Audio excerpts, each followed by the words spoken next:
All right, Kelly, let's hit it. I think we are obviously about on Sunday to watch the most bet event in the country, and by far, hands down. You, of course, when it comes to placing wagers, I don't know there's anyone out there that knows this stuff better than you.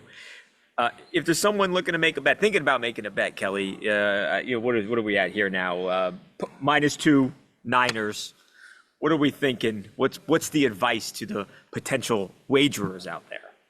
I think if you like either team, you bet them on the money line, most likely here. Listen, a 2-point spread, slight implied odds that the Niners are a little bit better on a neutral field than the Chiefs, which I would agree with here. But I don't know how we see this last few seconds playing out. And I think for me, the last thing I want holding a Niners ticket is Patrick Mahomes to have 2 minutes left on the clock. That would make me a little uneasy come Sunday. But I did lay 125 with the Niners. So if you like the Niners, I think you bet them on the money line. I think if you like the Chiefs, you can still get plus money on them as well. Leave the 2 points out of it one way or another. Yeah, is it hard for bettors to place a bet against Patrick Mahomes? I mean, in any game, especially when they're getting points.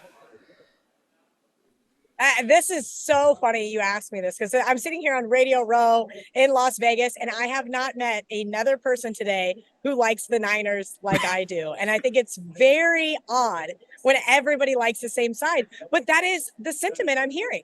You don't want to bet against Patrick Mahomes. And let me tell you this. I had Patrick and the Chiefs last year versus the Eagles. Same kind of situation. We saw the line open up. They got bet early. They got bet often. But this reminds me more of the Bucks Super Bowl versus the Chiefs, right? We saw that open 2.5, and that is all it stayed. And the Chiefs money kept pouring in. And what did that Bucks defense do? They made it a really long day for this Chiefs team. Now the Chiefs have a defense, and we're going to see who comes to really play on Sunday. But I do find it very funny that you can't bet against Patrick Mahomes in a season where he's been very, very easy to bet against. What does it mean that, so the line opens up? I think most places had it -2 for the Niners. It comes a little bit closer. I think it probably went down to a point, then it goes back up. What was going on there? Why the line moving and ultimately winds up where it started? So there's a couple interesting theories on why lines move, right? Some of them could call it a head fake, which means somebody that's a very respected bettor could come in, bet the other side, hoping to get a more advantageous number. That could have been the case last week when this one opened up. I don't think it was, though. I think early we saw some respected people coming to bet the Chiefs. Then the bookmakers saw some respected people coming to the Niners. I think that the sharps are against each other head to head here.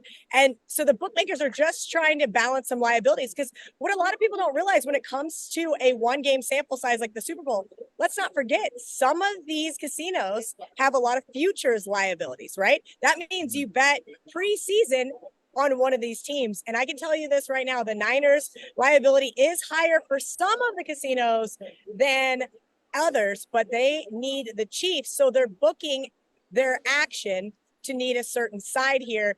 The one that I do a lot of work with, the Superbook, is booking it to receive all the Chiefs action. So they said, we're going to go to 2.5 because we want Chiefs money to balance out our books. Wow. And tell me if I'm wrong here, because I am far from an expert on this. I think a lot of people, they look at a line and they say, this is okay with Vegas.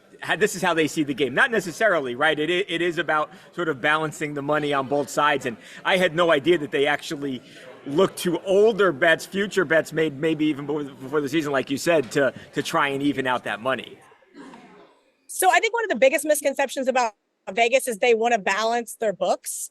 I think some books like to take positions. Some are riskier than others. And so we see some 2.5s here in Las Vegas on some of more of the prominent books, if you will, that take sharp action. And that's because they're taking a stand that says, hey, guess what? We're willing to bet that the Niners are going to go in there and win this game, and they're going to do it by more than 3. Now, looking at some of the other bets, are there not prop bets like the ones we may cover here on TMZ, but are there any, are there bets where you're betting, quarter, halves, individual players' performances? Do you like any of that, Kelly? And if so, what's the advice there? Yeah, there's a lot of different ways. So what I always tell people before you bet, think about your game script. How do you think the game's going to play out? And I think we're going to see a higher scoring first half here. I like the first half over. I know some really good friends of mine that agree with me.